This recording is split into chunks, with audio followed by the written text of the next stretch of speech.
बिस्मिल्लाहिर्रहमानिर्रहीम। हज़रत सैयद पीर वारिस शाह रहमतुल्लाह अलैह दे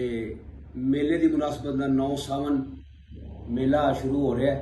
तो असीं अपने वड्डे वीर जनाब खुरम डोगर साहब के घर बाबा वारिस शाह जी के कलाम तो असीं मेले का आगाज़ कर रहे हैं। बाबा वारिस शाह फरमाते ने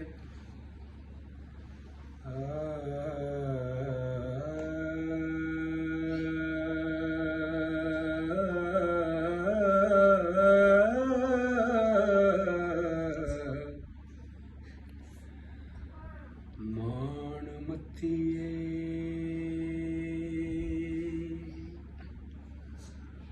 मान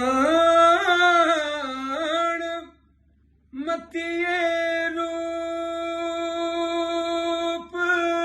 गुमान परिए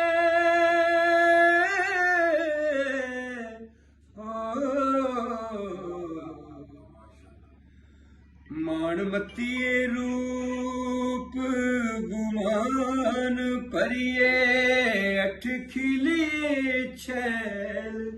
छबीलिए नी आशक पौर फकीर ते नांग काले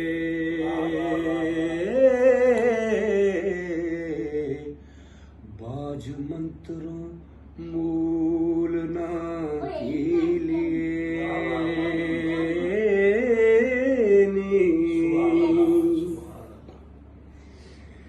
ए जो बना ठग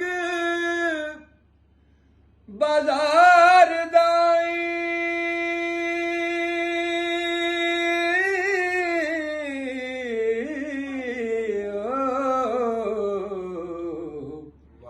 ए जोबना ठग बाजार दाई